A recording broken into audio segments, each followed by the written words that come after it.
you know what? I'll just say this. The grocery store gonna get mad at me if I complain about the carts not being returned. Wait, what? Like if I come on the podcast and complain about something or talk about something, Yeah. am I supposed to talk about no people, places, or things while I'm here? Honey, you've got a big storm coming. Hello everyone, how are you today? I hope you're having a really good day so far. If you're new here, my name's Taylor. I come to you from Baltimore City, Maryland, and here on my YouTube channel, I feature content that's generally focused on knitting and spinning. In this week's episode of what I call the Thread to Mend podcast, where I sit down, I share with you the things that I'm currently working on, things that are relevant to my everyday life, that I would share with you a couple of things. One is the fleece that I recently purchased at Maryland Sheep and Wool. I have scoured and I have in storage. I feel like I really didn't give you all a very good showing of that, so I would feature that a little bit at the top of the episode this week. And then I will review my current works in progress and how I'm feeling about them, progress that I've made over the last several weeks. And I wanted to talk about my favorite and least favorite sunscreens this summer, because if you don't wear sunscreen, you probably should. I don't know what your UV index is. I've tried a lot, and there are a few I would recommend and one I would steer you away from. So I'll touch on that later if you're not interested in hearing about sunscreens, but I thought I would share some of my favorites and affordable options because it is relevant to the season and I want to be helpful and useful in sharing information if I can.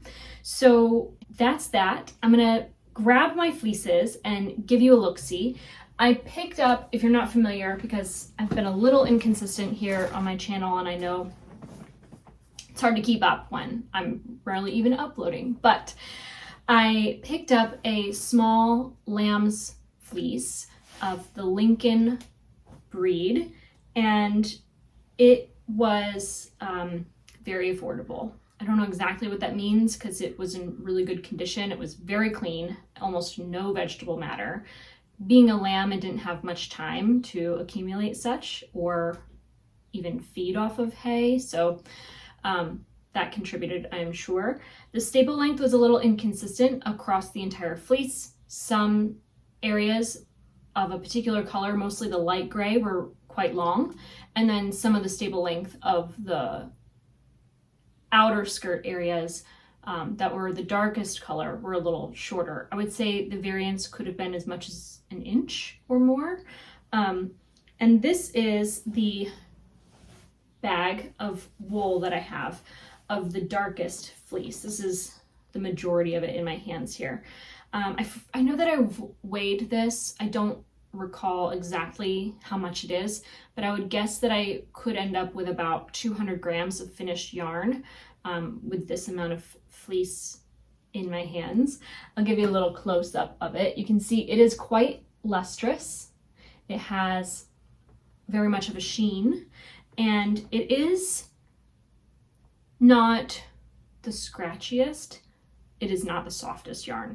I think that it could still be a next to skin garment, but not one I could wear on a day such as this. I'm going to pause the fleece talk for a moment and tell you a little bit about what I'm wearing because I feel like it is a relevant tangent. I knit this shirt, I guess it is. It's a t-shirt design by Caitlin Hunter. I don't recall the name of this pattern. It was so long ago, but I will link to my project page in the description box below so you can check it out.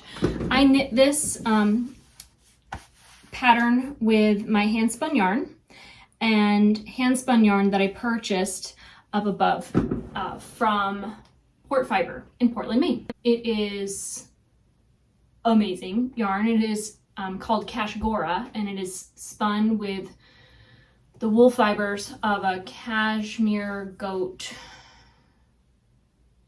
hybrid that is Angora and cashmere.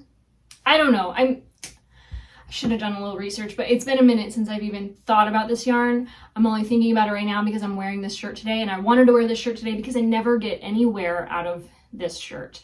And that is because I chose the exactly wrong fiber content for this project. So am I in love with this shirt? Absolutely, 1000%. I would never even consider unraveling it to reknit because this yarn up above, it's not cheap.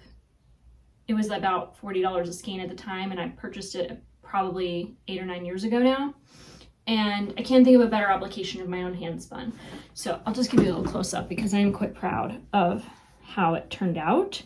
The drape between the main color and the contrast is a little different. You can see it sort of puckering in that color work, but I'm not particularly bothered by it because the drape is still nice in the upper body. But this Kashigora yarn is so insulating. It is so warm. And those are not the qualities that I want in a spring summer t-shirt. It fits and looks really nice, but I would, if I were to knit this again, I would give myself another 1/2 inch or more of ease in the upper arm here. Because it is a little tight, it has felted, which makes it even tighter. So if I were to do it again, I would modify that slightly, and I would bring in the boat neck a little bit more because it can tend to hang off one shoulder or another. I'm sure this has less to do with the actual pattern and more so with my execution of it, given my gauge or the drape of the yarn, etc. So those are just some things I would be mindful of next time when I do knit this again, because I would love to have more garments like this one in my wardrobe, just more appropriate fibers to wear when the garment is appropriate. So I'm like sweating in this. I'm going to take it off right after. This is more so like maybe a winter shirt to layer under a cardigan, I think, but I wanted to give it a wear because I haven't worn it much at all, and I love it so much. And it's my favorite colors: dark brown, light gray, mustardy yellow. I don't know what you would call this exactly, this shade of yellow. But I love this shirt so much, and I don't want to make the same mistake with spinning this fleece and whatever I spin it for and accidentally knit something into a seasonally inappropriate garment. So I'm not sure what I will spin and then knit this into. I'm thinking a lot about it. I think that once I process this fleece more and I have a better handle of it, I will better know exactly what it should turn into. I'm thinking maybe a shawl or two. Who knows? But I did card. That word is always hard for me to find. I did card a bat of the medium gray.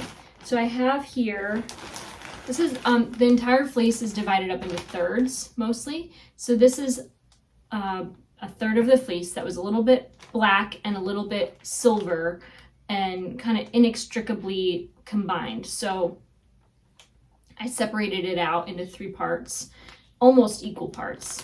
And I started scouring the medium one first because I wanted to see how good of a blend I could get with one pass on my drum carder. So I opened up all of the locks and I rolled it onto my drum carder, and then I pulled that off.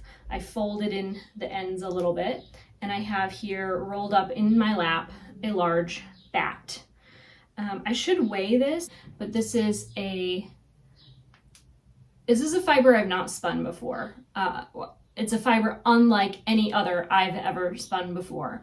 I don't typically spin long wools, and I don't typically spin woolen prepped long wools. So I'm excited to try something a little different. I have spun machine carded wool before. It's something that had been in storage for a very long time. It was a Jacob fleece that was entirely mixed. So it had strands of light color and dark color completely blended throughout. And it had a little bit more neps and noils or what have you mixed into the bat because it was processed on a machine. I was very careful with exactly how I put this on my drum carder, and I only did one pass because I opened up the locks so much as I passed it through. I really didn't have to card it a second time. To get a nice lofty and airy woolen spun yarn, I might decide to spin this from the fold. So kind of folding the fiber in half as it's pulled from the bat, versus spinning it straight off, where I might have more fibers lined in one direction than another. I don't know. I haven't really sat down and thought about spinning this or sample spinning this yet, because I still haven't finished the white Jacob I have down at my wheel downstairs. It feels kind of scratchy. In fact, this is not a next to skin fiber. And then I think that the least amount of fiber I have from this is the silver fleece. And this is the section of fleece with the longest staple. And I'll just pull out a little example for you. You can see that this staple length is quite long.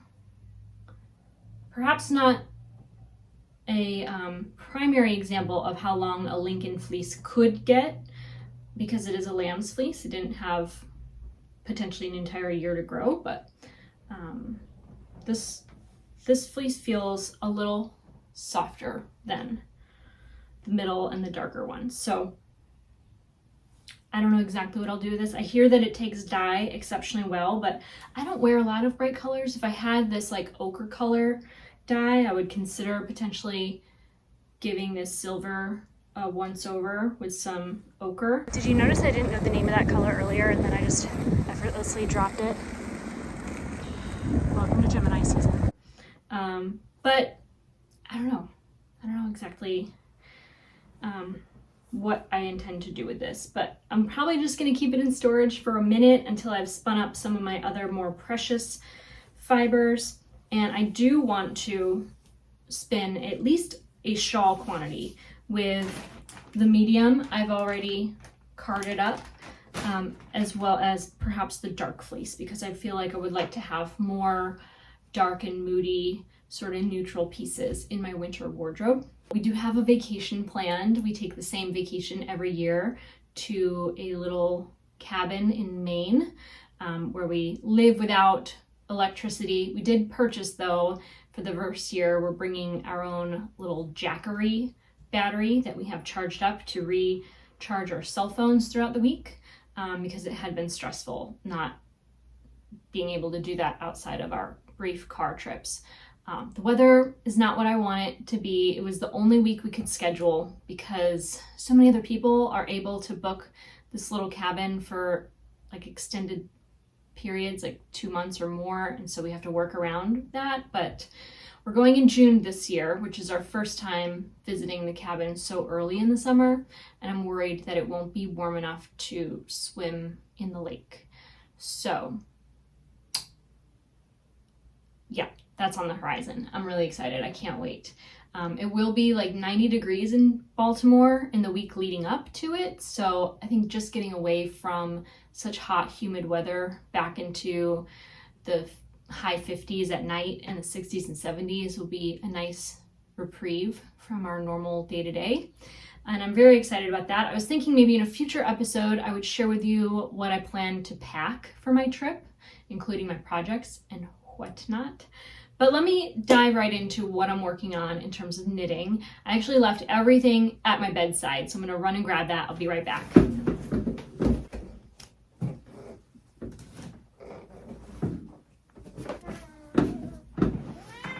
I saw Star Baby sleeping on the bed, and I thought I would disturb her sleep to have her join us.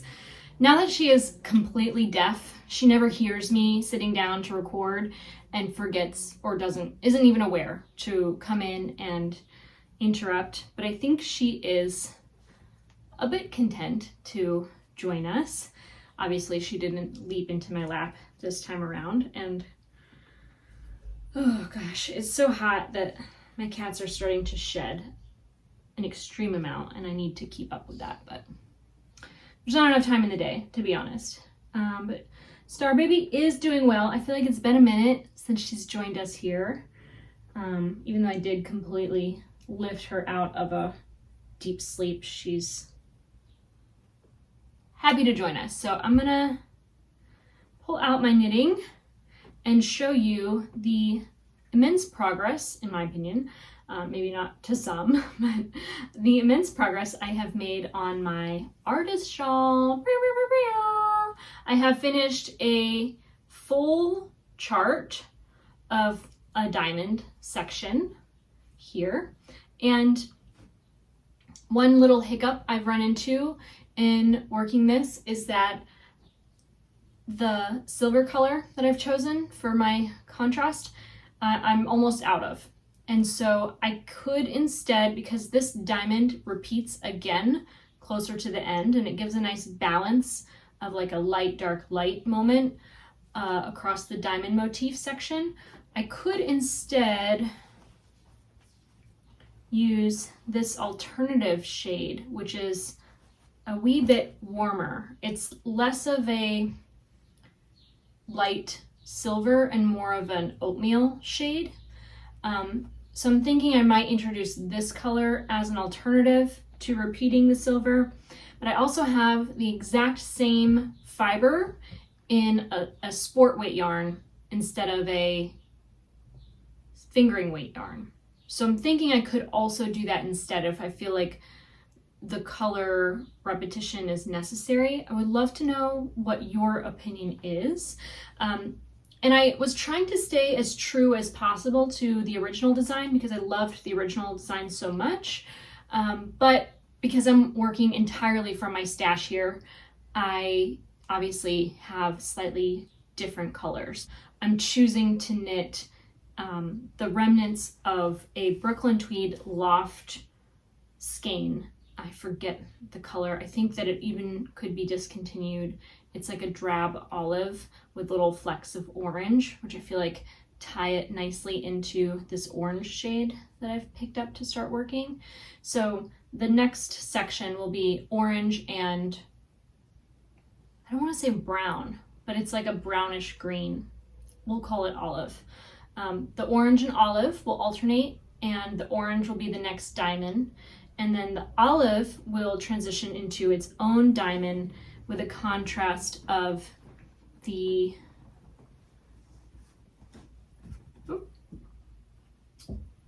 lighter olive of the same base. So this is also a Brooklyn Tweed yarn, and I feel like it'll be very subtle, which I think is okay since it should be about the center diamond section.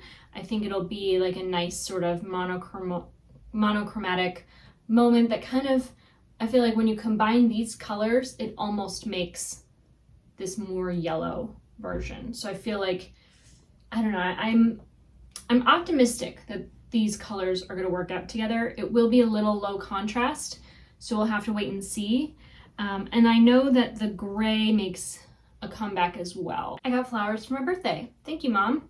I am 39 on Monday. And ooh, I love the way, did you know that ferns, they have these little spores on the bottoms? They look like eggs, but they're not. They are just the way they propagate. It's rather different. But back to the knitting. I have made this project the feature focus of my time and attention because it is quite fun. I have not knit much mosaic knitting, but if you've ever knit a textured pattern slip stitch technique, it is similar, but it's more like color work than an all over texture, which I think is way more fun.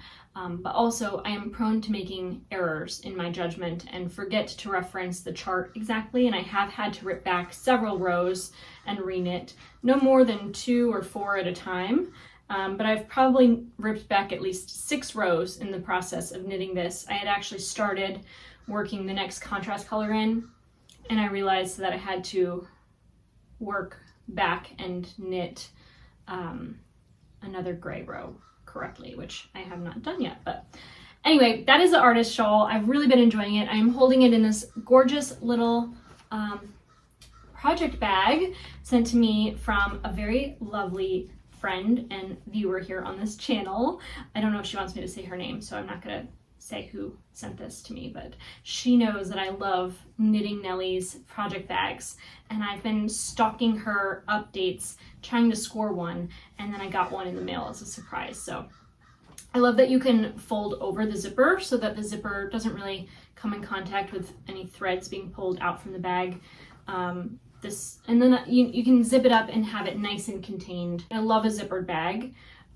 I do have quite a few of these like drawstring bags, and they are nice, but they're always open. So you never really feel completely secure, like if it turns upside down, whether a notion or something might have fallen out. So I do love a zipper and the security there.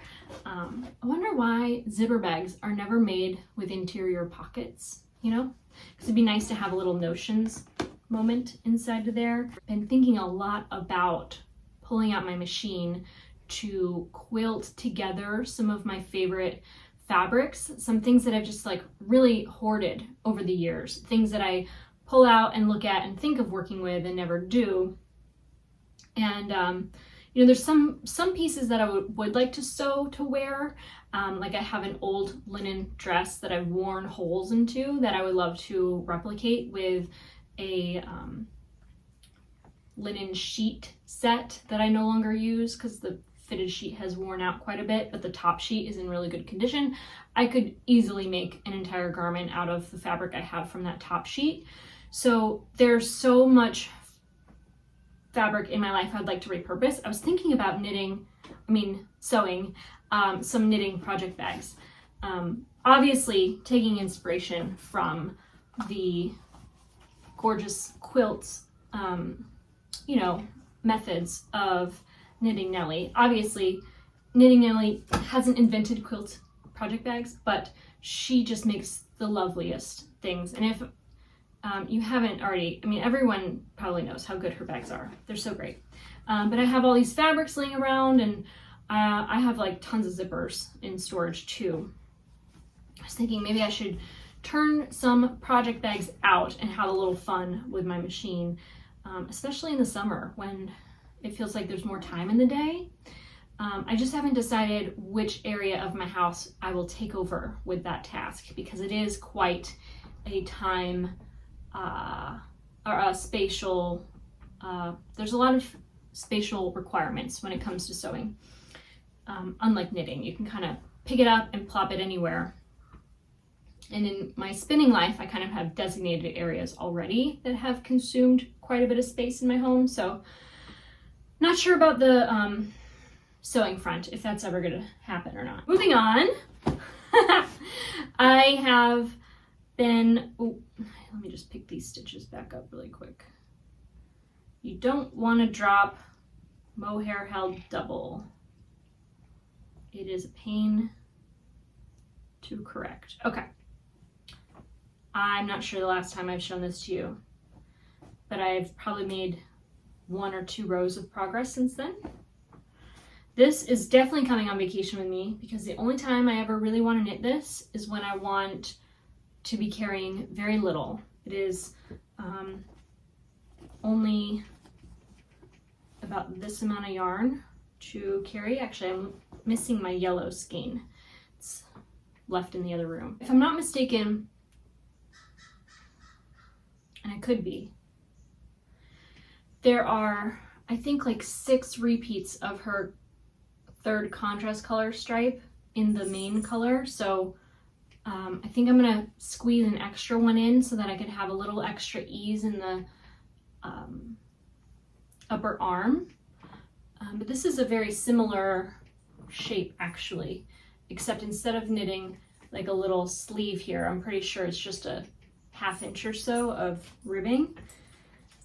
So if I were to hold the bottom of this up to this, I'm just under the bust.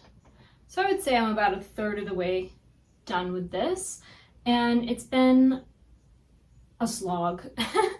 I'm not a textured stitch lover. I am a garter stitch lover, but this garter stitch is in the round. Could I find a way to just knit across in both directions? I think so, but I'm just going around. I'm not modifying the method in any way. Just knitting it according to instructions with a light fingering yarn and a skein of Mohair Held Double. So, am I going to run into the same issue with this garment as this garment? Probably. It's probably going to be way too warm to wear whenever I want to wear it. But I do work in an office now that is very cool all year round. So I think if there was any time in my life where I might get wear out of a t-shirt too warm, it might be now. So that is the Vellichor by Andrew Mowry. And last but not least is a project I'm excited to pick up again very soon. And that is the Ridgies cardigan by Gudrun Johnston. It is published in the Great Shetland Adventure Knits book that is a collaboration between Gudrun and Mary Jane Mucklestone. If you don't know, they take people on little brief tours of Scotland or Shetland. I'm not sure exactly where. One day I might knit a cute little vest, although I don't see it happening anytime soon. Maryland is way too hot, and I'm wearing cashmere right now. I'm insane. Beautiful book. I am probably just gonna pack the book to come along with me. Sometimes I just take photos of the sections that I need to reference while I'm knitting a project, but I'm a little paranoid thinking that I might not bring the right ones.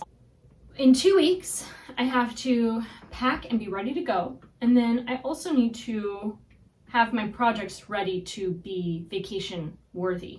So this is an obvious vacation worthy project because it's tons and tons of knitting. It's very little weight in yarn, and all I need to know is that I have a measuring tape to determine when I split for the front and the back.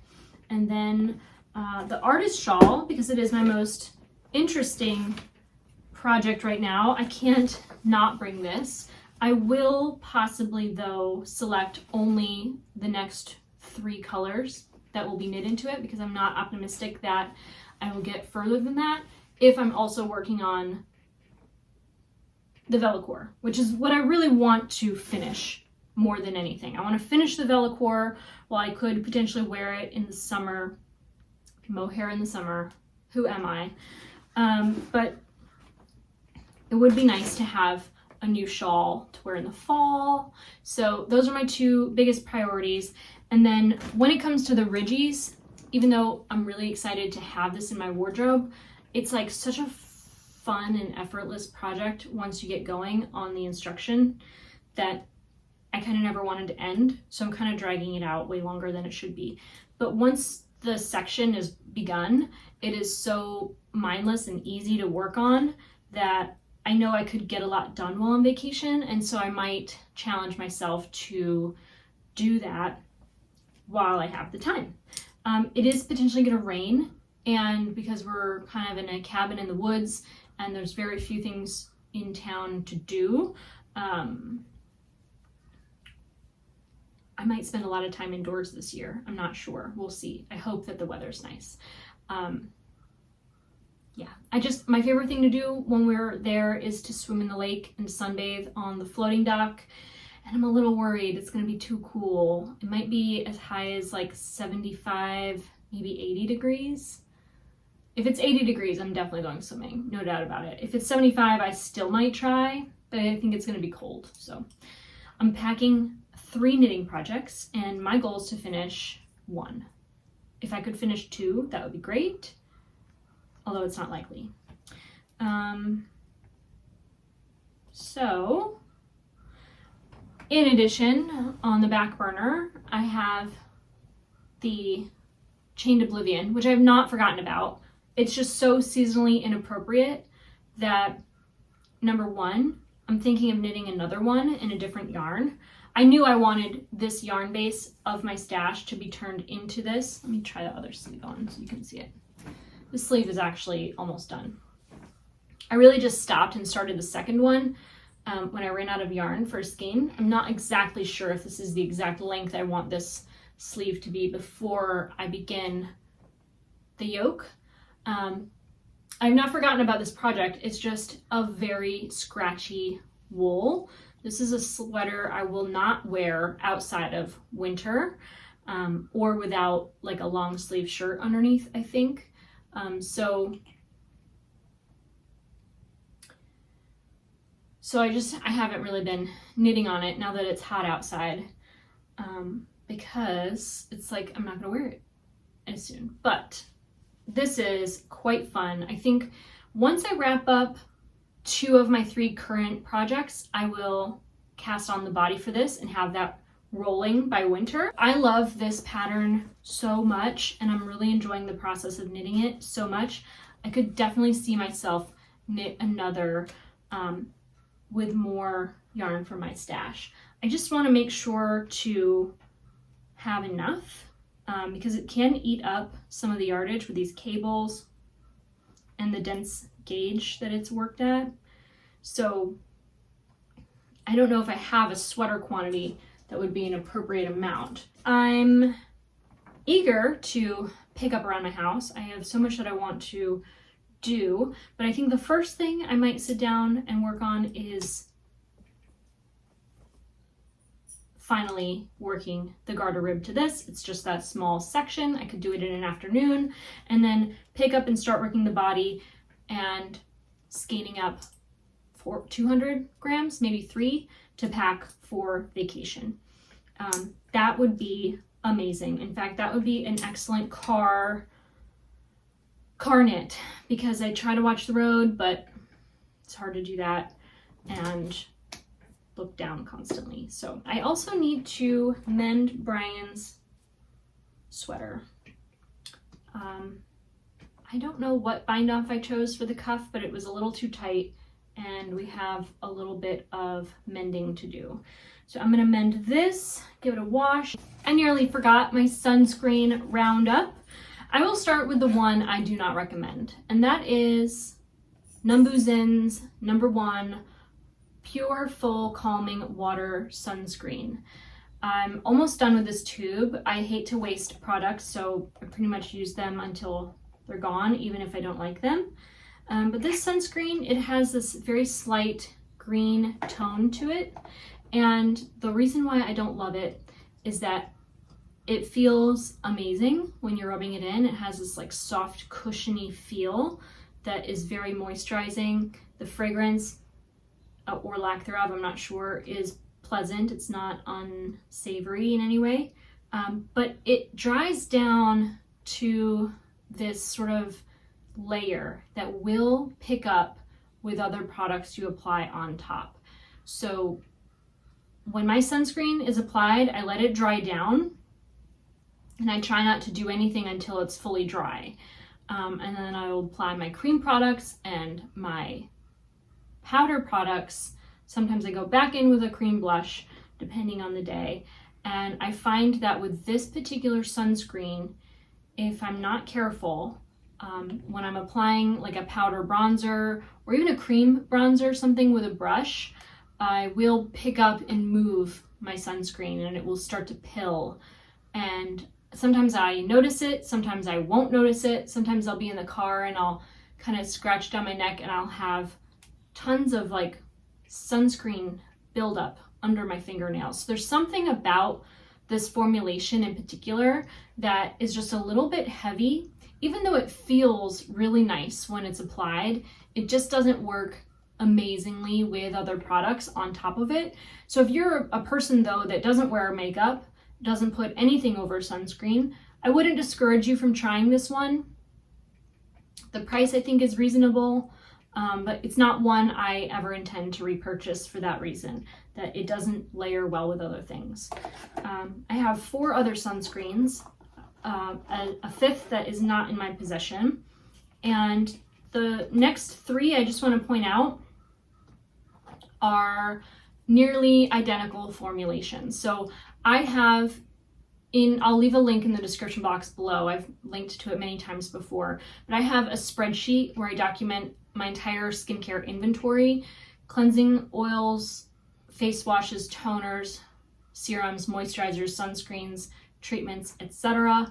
And I track all the ingredients lists and the prices that I've paid, the volume per product, and the price per ounce, so that I kind of know a point of reference on like what is more affordable than the next, what is the ingredients list comparable to the other, etc.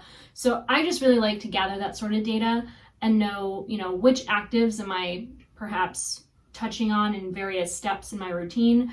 I do use all of the products mentioned except for those that I've noted I haven't opened yet. And I receive a ton of skincare products to review online. I don't post to social media my reviews of products any longer. I've kind of not interested in doing that. But I do receive products to leave product reviews on company websites and Sephora. And so that's how I accumulate a lot of my skincare, except for sunscreens. All of these sunscreens I purchase on YesStyle.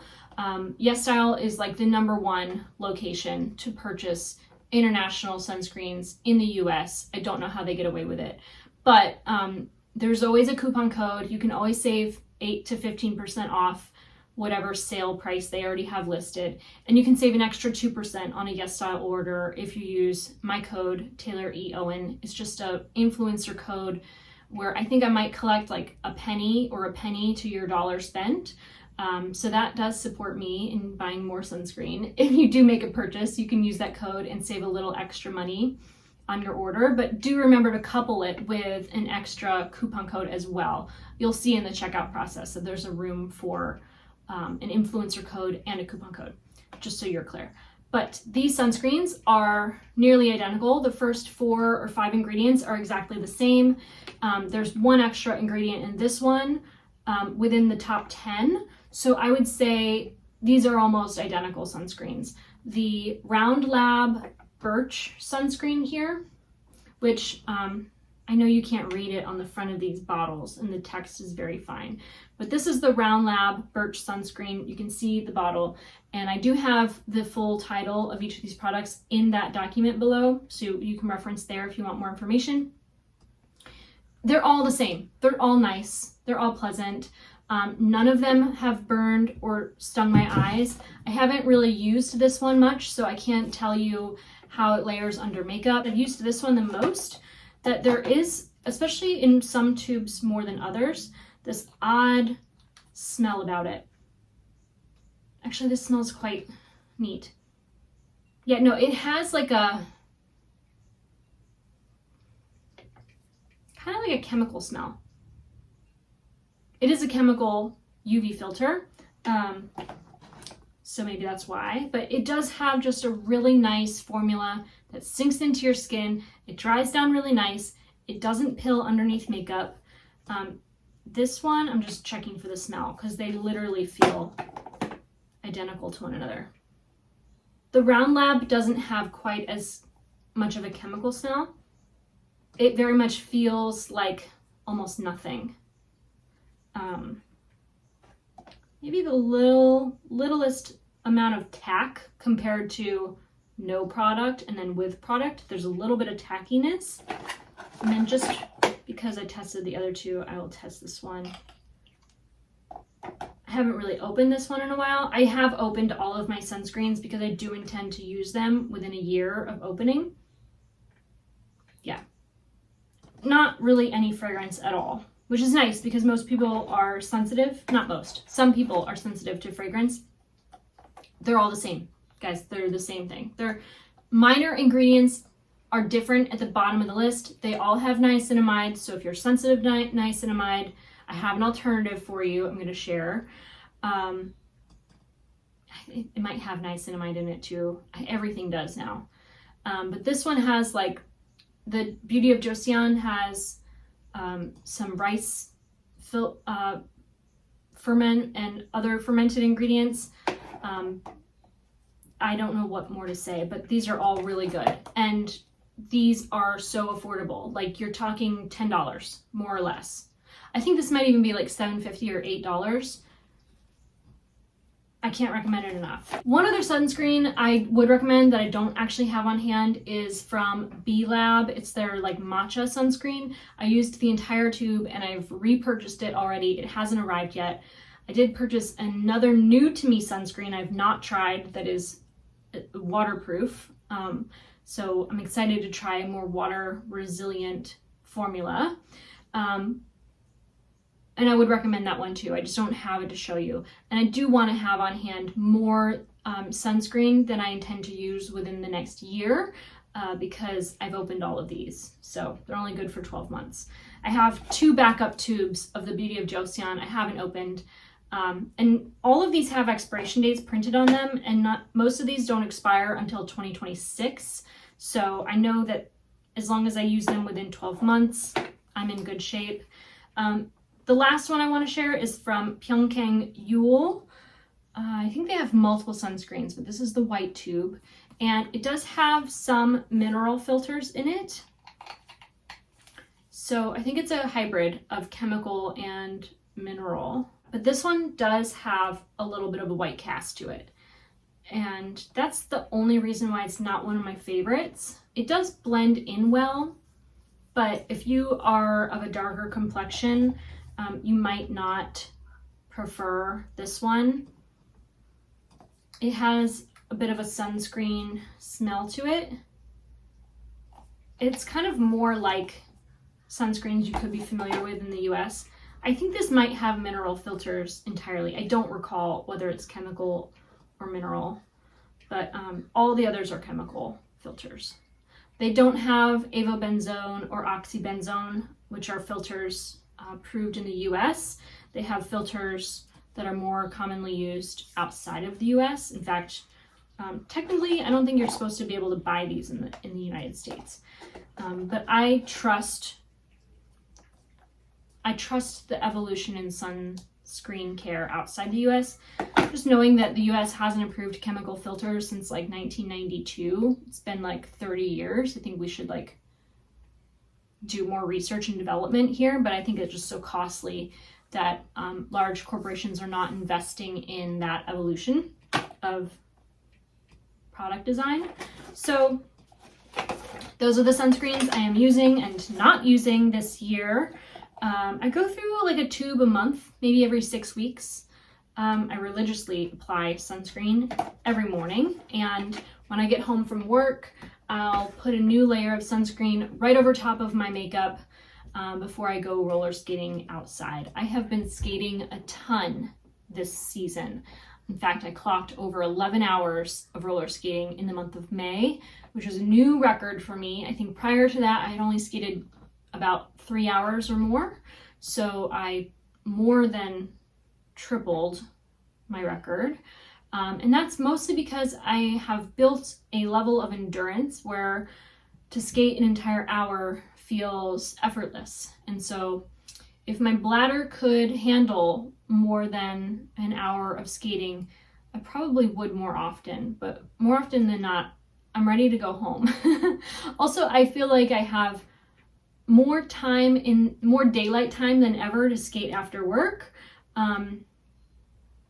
But a lot of the time, the reason I stop is because it's getting dark. So I love to skate between like 7 and 8 or 7:30 and 8:30 when I really get to see the sunset.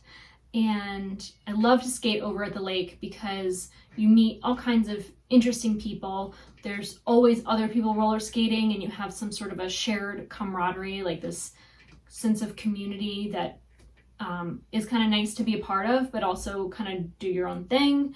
I don't really love to engage in a lot of group activities, so I like to skate by myself, but then also meet people at the lake who share an interest in movement and healthy, sober activities. So I've made friends at the lake, and it's nice to engage with people, when available. So that's really been a lot of fun. I love getting outside. I love getting fresh air.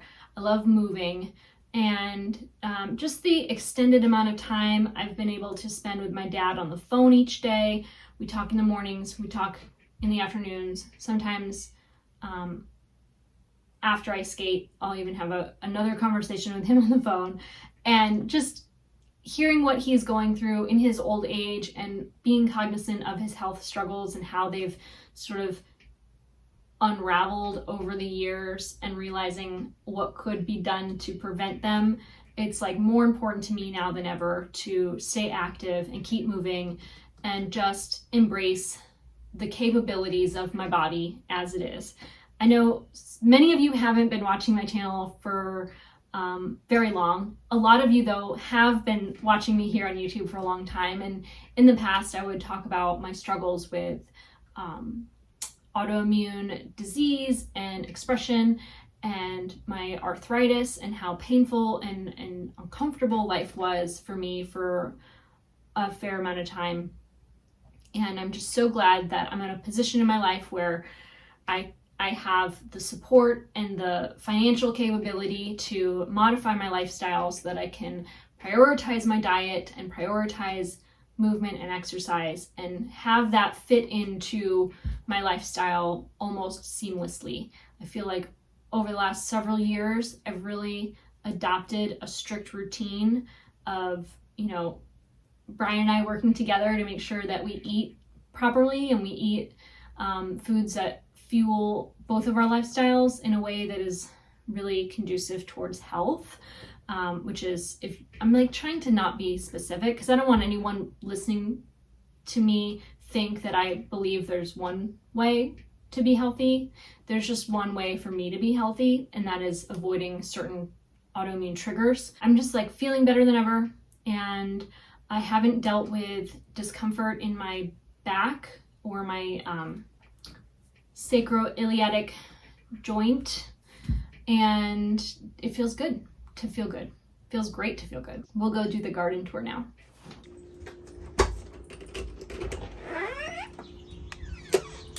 Welcome to this week's garden tour. We have a peach tree,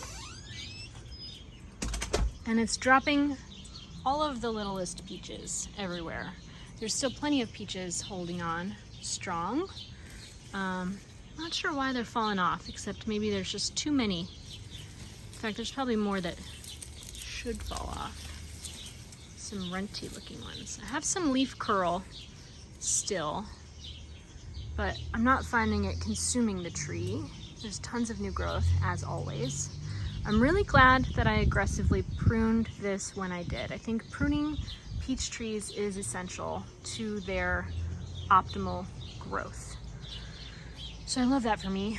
Have I shown you this little box that I redid? I rearranged all of the planters because I redid the I didn't redo it. I pressure washed the concrete, moved some things around, cut back my mint significantly. It's finally bouncing back. The strawberries are finished fruiting. I could probably find a sunnier spot for them. I think I might retool things in the coming months, but we started some, what are they called? Coleus from seed this year. So we have some of those with the lilac bush. And I have a pepper here with some flowers and the tiniest little fruit. I cut back my rose bush aggressively because it was flopped all over and the stems were very thin. And the new stems are quite sturdy. They all grew out of the center, so I might have to prune them out from the center in the future. But the stinging nettles I've cut back several times already. I have 2 rosemary shrubs. One here that was consumed by, what are they called?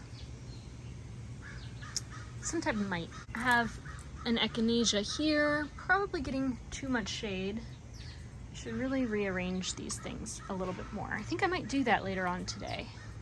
Now that I can see where the sun is hitting, I might shift some things around. So, we'll do that later. I have a couple foxgloves. All the foxgloves are losing their petals and they're starting to form these little seed pods. I'm really excited to collect some foxglove seed this summer. And I really aggressively pruned back my rose bush. It had just gotten crazy town and there was new growth that was fully like obscured. So I cut back almost everything because I really wanted the new growth to thrive.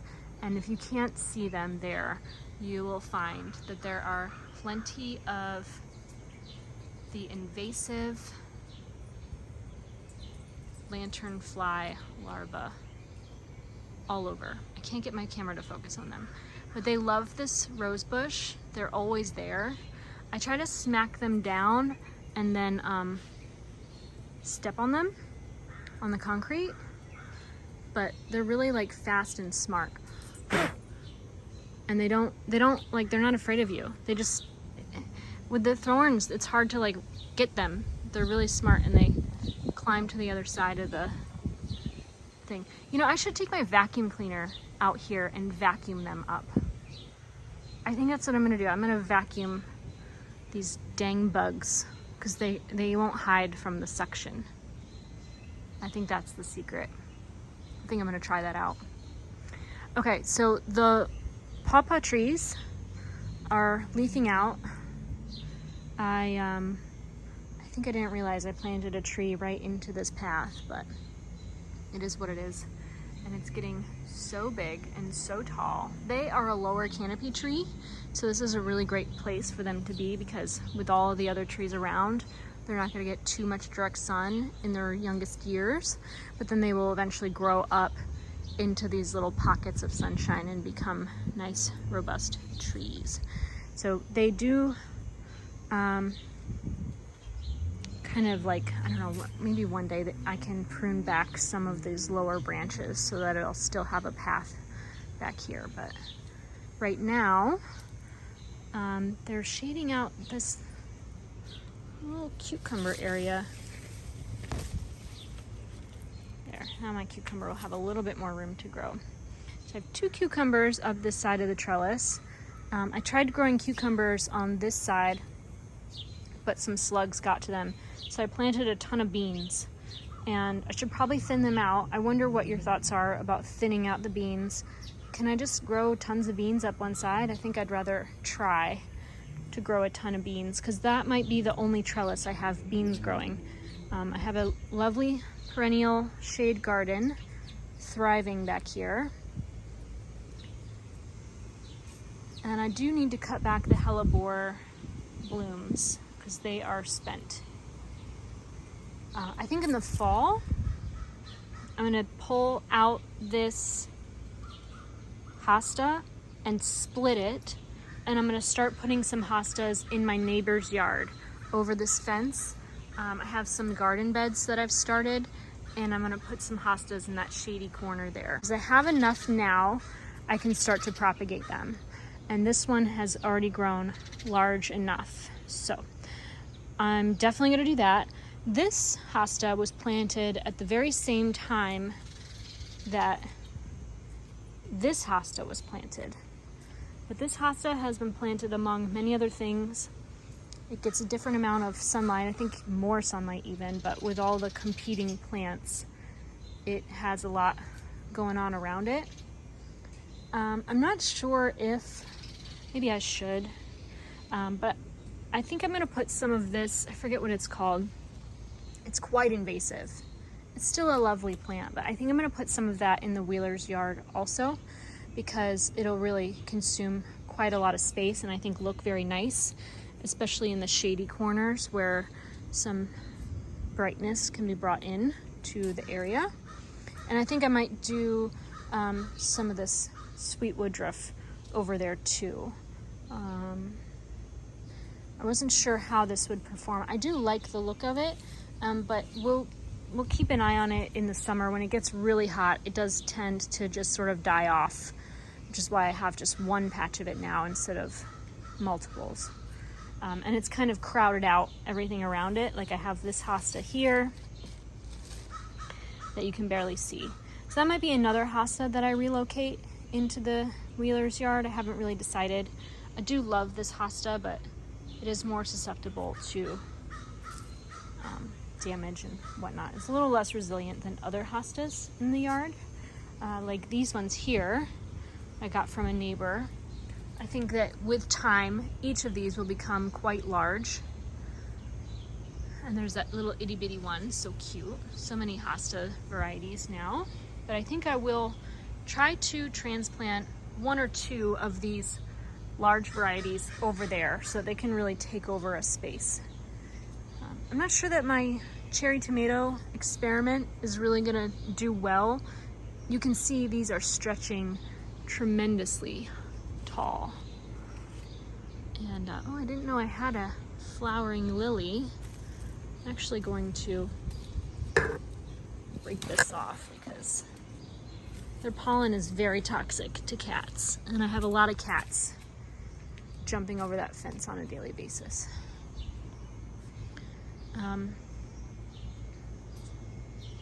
But we are trying to grow some cherry tomatoes. I think we'll get a few, but I don't know, something more permanent needs to come back here.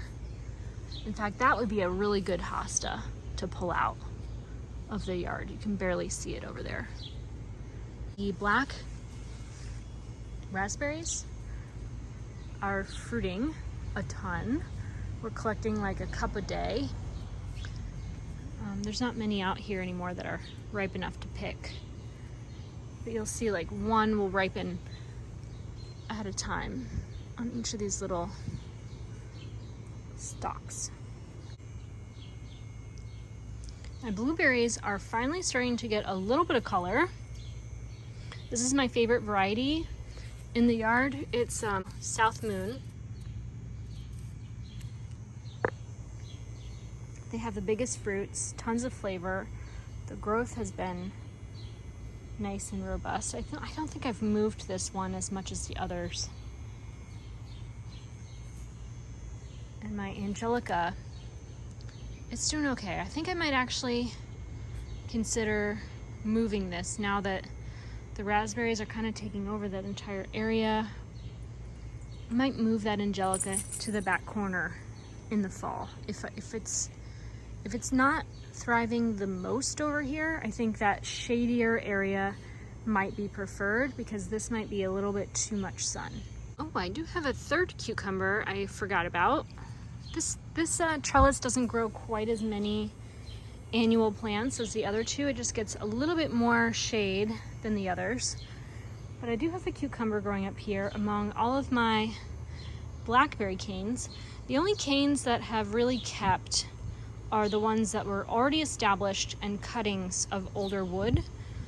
The really fresh new growth that continues to crop up where my blackberry was originally planted are too sensitive to survive that transplant. I don't think there's enough root growth on them when I actually get them out of the ground. So this might be a little bit of a blackberry farm right here until I get more canes transplanted and I have a nice robust blackberry patch over here among pawpaw number 2, and we have pawpaw number 3. No fruits this year, but I think there might have actually been one tree that had 3 tiny fruits still hanging on, but I can't recall where they were or if they are still there. Brian would be able to tell me.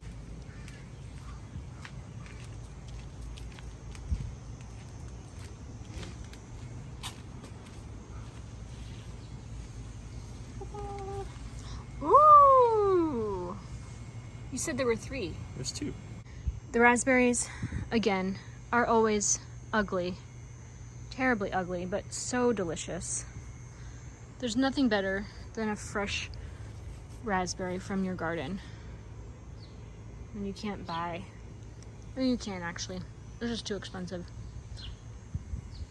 I need to tie them up, and I'm gonna retool this space again for the last time. I just don't know how. I did flip my compost just the other day. It was almost a week ago now, and the temperature is at 130.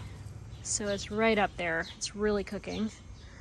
And I'm gonna be able to turn that compost in a few more weeks or months. I'll probably give it a couple more months and wait until September or so to transfer that compost into the garden. And I think that will be just enough time for me to finally take all of this out, dig up all of those bulbs, decide where I'm going to replant them, if at all. I might just make this area a lot of bulbs, because this is where I plant annuals, and by the time my annuals are really starting to grow up, the bulbs are over. So I feel like that will be a nice sort of combination of things. I'm not sure, I just want something more permanent in this area. Something that I can walk around though, also, not like, I don't know. I need to be able to step into the garden for picking berries. I do have to think about this fig tree also. It's like continuing to grow into the back fence. And one thing I did do, which I don't know if was smart. Oh, looks like they're already putting on new growth. I did stick a bunch of figs. Looks like this one might not have taken. But I stuck some fig cuttings into the ground and they have leaves on them. I'm going to have to cut back what's extending into the alleyway. So I'll probably cut this here and there. It's a shame, but I feel like it's necessary. At least so that a truck can pass through. So I'm gonna make some significant cuts to some older wood in the fall after the leaves drop, and then I'm gonna propagate more fig trees, and maybe I'll just continue to grow more figs down the side of the fence line. I think that might be the most economical approach, although I would really like something that obscures the vision in the fall and winter.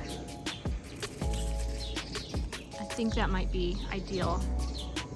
Maybe someone is willing to trade fig cuttings with me, because I don't know the variety. These are quite large, they're green, they stay green. I really like mission figs though. Mission figs are probably my favorite fig variety. So I'd much rather grow those in my garden if I could. So maybe I could establish a trade. Maybe if you're watching and you have a mission fig tree of your own and you want to mail a cutting, I'd be happy to pay the postage and we could share some plants. Pretty sure that's a really easy thing to do in the mail, so let me know. Reach out either in the comments or on Instagram. Are you eating bird food? All right. I am not working in the garden today. It is too gorgeous of a day. I want to thank you so much for watching. If you made it this far into this week's episode, let us know below in a comment with the bouquet emoji, because that was a happy surprise. And if you want to find me on social media, my name is TAYLOREOWEN on Ravelry and Instagram. You can find me over on TikTok as Taylor Knits. I want to thank you all so much for watching, and have a great week. Take care.